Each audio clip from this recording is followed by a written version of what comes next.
নাটকের রঙ্গমঞ্চ তৈরি ছিল, কিন্তু কুশীলবরায় কেউ এলেন না। সোমবার নিরামিষ পদেই শেষ হল মালদা জেলা পরিষদের অনাস্থা প্রস্তাবের ভোজসভা। সভাধিপতি লিপিকা বর্মন ঘোষ ও সহকারী সভাধিপতি আবু তৈয়ব মোহাম্মদ রফিকুল হোসেনের বিরুদ্ধে গত 15 জুন অনাস্থা প্রস্তাব নিয়ে আসা হয়। তৃণমূল পরিচালিত বোর্ডের 2 শীর্ষ পদাধিকারীর বিরুদ্ধে এই অনাস্থা নিয়ে আসেন সেই দলেরই 17 জন সদস্য। বিষয়টি নিষ্পত্তি করার ক্ষেত্রে জেলা প্রশাসনের বিরুদ্ধে ঢিলেমির অভিযোগ তুলে কলকাতা হাইকোর্টের দ্বারস্থ হন অনাস্থা প্রস্তাবকারীরা। শেষ পর্যন্ত হাইকোর্টের নির্দেশে 17 অগাস্ট তলবি সভা ডাকে প্রশাসন। এদিন বিক্ষুব্ধ গোষ্ঠীর 19 জন ও কংগ্রেসের 5 জন সদস্য জেলা পরিষদে উপস্থিত হলেও হাজির হননি বাকিরা। অবশ্য গত শুক্রবার সন্ধ্যেতেই সভাধিপতি ও সহকারী সভাধিপতি পদ থেকে ইস্তফা দেন। তারা ইমেল মারফত নিজেদের পদত্যাগপত্র মালদার ডিভিশনাল কমিশনারের কাছে পাঠিয়ে দিয়েছিলেন। তবে তাদের পদত্যাগপত্র গৃহীত হয়েছে কিনা তা প্রশাসনের তরফে ঘোষণা করা হয়নি।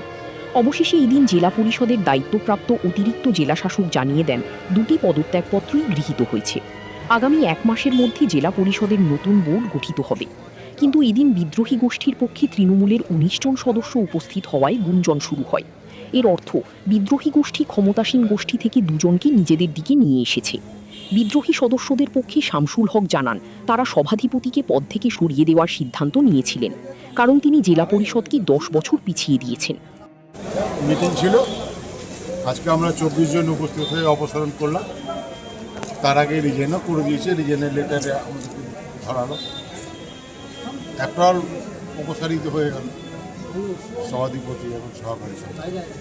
বলছি উনি রেজিগনেশন ধরনের কিছু আপনারা পেয়েছেন? না, আমরা জানিয়েছি আজকে আমাদেরকে 12টা 15তে চিঠি ইস্যু করেছে, আমরা ওই চিঠি পেয়েছি। আমরা 12টার সময় আমাদের তলবি সভা ছিল, সেই মোতাবেক আমরা তলবি সভাও করেছি। তলবি সভার যে প্রক্রিয়া সেটা কি হয়েছে? এখানে অ্যাডমিনিস্ট্রেশনে ছিল বা তারা কি বললেন? ডিআরডিসি থেকে এসেছিলেন, উনি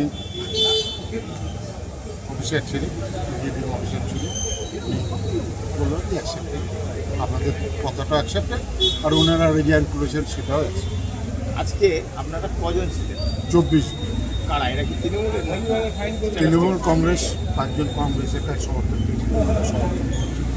নেক্সট ওনারা প্রেসিডিং অফিসার বললেন আজ থেকে 16 তারিখ থেকে 1 মাসের মধ্যে আমার নেক্সট তলবি সভা ডেকে সভাধিপতি নির্বাচন, সহকারী সভাধিপতি নির্বাচনের দিন ঘোষণা করা হবে। আপনাদের চিঠি দিয়ে এখন কে চালাবে ভোটটা? হ্যাঁ, এখন স্ট্যাটাস কে থাকবে, কাকে অপারেট করবেন? মানে ন্যাচারালি দুটোই পদ শূন্য, এইও মালদা জেলা পরিষদ দায়িত্ব থাকে। স্ট্যান্ড খুব ক্লিয়ার। মালদা জেলা পরিষদ যেভাবে দুর্নীতিযুক্ত হয়ে পড়েছিল, এখানে সভাধিপতি সহকারী সভাপতির বিরুদ্ধে যে অনাস্থা ছিল, এই অনাস্থাকে কংগ্রেস সাপোর্ট করেছে এবং দুর্নীতির বিরুদ্ধে আমরা চাই যে মালদায় যে জেলা পরিষদ আগামী দিনে গঠন হতে চলেছে সেটা যাতে স্বচ্ছভাবে চলে, এবং সেই কারণে অনাস্থাকে ফেভার করার জন্য কংগ্রেসের আমাদের 5 জন মেম্বার আজকে সাপোর্ট। না, আগে রিজাইন করেছিলেন, কিন্তু অ্যাজ পার হাইকোর্ট অর্ডার আজকে 17 তারিখে অনাস্থা হওয়ার কথা ছিল।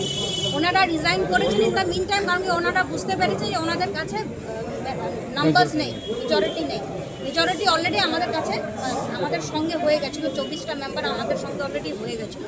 সেই কারণে হয়তো ওনারা রিজাইন করেছেন, এবং যেহেতু high court as per high court process আজকে 17তে অনাস্থার ডেট ছিল এবং মেম্বারদেরকে আগে থেকে কিছু বলা হয়নি যে অনাস্থা হবে না, সেই কারণে মেম্বাররা আজকে হাজির হলেন এবং অনাস্থা অ্যাজ পার প্রসেস হয়েছে। ধরেন ইস্তফা হোক বা অনাস্থা পাস হোক, সভাধিপতিতে চেয়ারে থাকছেন না, নিশ্চিত হয়ে গেল।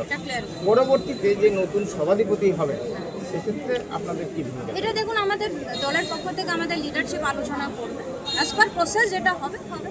আপনারা কি এই যে যারা অনাস্থা করে সরালেন, মানে তৃণমূলেরই একটা বিক্ষুব্ধ অংশ বা তৃণমূলেরই সদস্যরা, তাদের পাশে তাদের কোনো নেতা বা এই মুহূর্তে বলতে পারবো না, সেটা যখন দল আলোচনা করবে তখন দল ফাইনাল ডিসিশন হবে, তখন আপনারা অংশ নেবেন, মানে সহকারী সভাধিপতি কি সভাধিপতি কোনো পদে থাকার জন্য সর্বে আলোচনা অ্যাজ পার ডিসকাশন।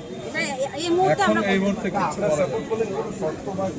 না, ওরকম কোনো শর্ত নেই। শর্ত একটাই ছিল যে দুর্নীতির বিরুদ্ধে কংগ্রেস লড়াই করেছে এবং আজও লড়াই করছে। আপনার ও আপনার পরিবারের উন্নত মানের স্বাস্থ্যসেবা এখন হাতের কাছেই। জনসেবা হেলথ ক্লিনিক অ্যান্ড নার্সিং হোমে আসুন এবং পান সম্পূর্ণ বিশ্বস্ত ও আধুনিক চিকিৎসা পরিষেবা। আমাদের এখানে অভিজ্ঞ চিকিৎসকদের তত্ত্বাবধানে করা হয় অর্থোপেডিক, নিউরো, ইউরো এবং ইএনটি সার্জারি। আপনার সুস্থতাই আমাদের প্রথম অগ্রাধিকার। দেরি না করে বিস্তারিত জানতে যোগাযোগ করুন নিচে দেওয়া নম্বরে। ঠিকানা NH34, গাবগাছি, যদুপুর, মালদা।